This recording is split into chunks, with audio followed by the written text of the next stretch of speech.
Paul, 1-0 defeat here at Sheffield United. What are your thoughts after that narrow defeat? Yeah, disappointed. I can't say over the course of the game Sheffield United probably deserved it, but it doesn't mean I'm happy about it. And I felt like it was going to be one of them games that goes down to a set-piece goal, and unfortunately the midfielder who took it is probably only one of 3 or 4 in the league that could possibly put it in the top corner.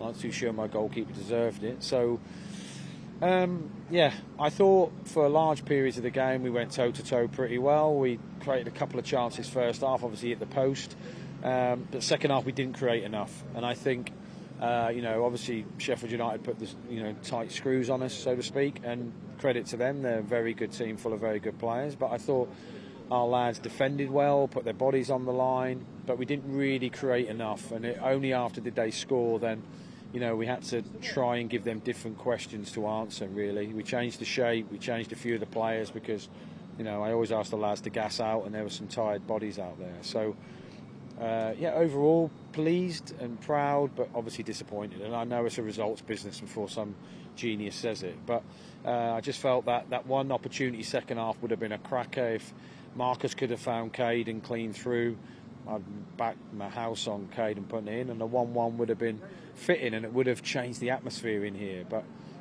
unfortunately, it wasn't to be. You played 5 games since the Blackburn game where you were unhappy afterwards. Since then, do you feel that the lads have really started to acclimatise and feel their way back into the division? The 2 defeats you've had have been narrow ones away from home. Yeah, I think so. And I mean, if you go in our dressing room now, the lads are like heartbroken. So they're not like, oh, that was all right, Gaffer. It was only 1-0 against like probably the league's favourites. They're not like that. They're like raging that they didn't win, and that's what you want. And you want them to turn up here today with a belief they've got to win. If they don't believe they've got to win, you might as well, get rid of all of them and get another group in. They have to have a belief. Or similarly me, by the way. So they have to have a belief, and I thought today they did believe that they were going to get something, and in large parts it looked like that. However, in parts, when we're tired and they're pressing and we can't move the ball quick enough, you're playing against really good players. It's about getting the best out of our group, and I thought at times we had that, and in previous games we've had that, and I'm really proud of the fact that, after the Blackburn game, we've just become a lot more solid. The out of possession stuff from the lads is really good, and today we just didn't have the cutting edge in the final third, which is the disappointing part. Is it testament to the performance at Watford and today that you're playing against teams at the top end of the division and they're coming in up the tunnel afterwards pretty relieved that the final whistle's gone, that you've made life difficult for them? Yeah, I think the last 15 minutes it was literally just win throw-ins and don't let us have the ball because we're a danger. And I understand they celebrate a win, as I would be well happy if we won, but I think it's testament to the lads that they were that pleased to win. But it's also testament to the lads that we turn up here expecting to win. All the fans who were behind the goal are turning up thinking, right, come on, try and entertain us, and the lads have given everything. So I think the way that they were pleased, and so they should be, and the way that we were disappointed. We haven't come here today and thought, it was all right, wasn't it? We'll bounce on to the next one. We'll watch it back and we'll show the lads how we need to be better in crucial moments and how we can help them.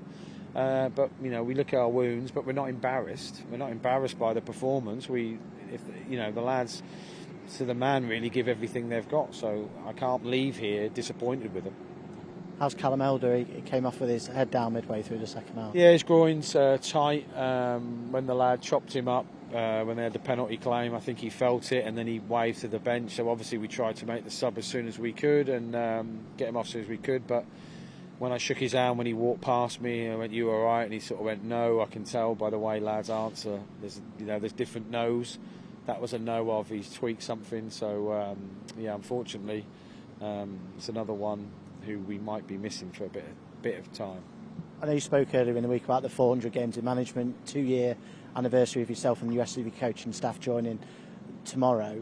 Is there ever an opportunity for you to look back and think this is the progress that we've made over the last 2 years? Because you came in Derby in League One, you're now in the Championship, and you're coming away disappointed that you've lost 1-0 away from home at a team that were in the Premier League last year.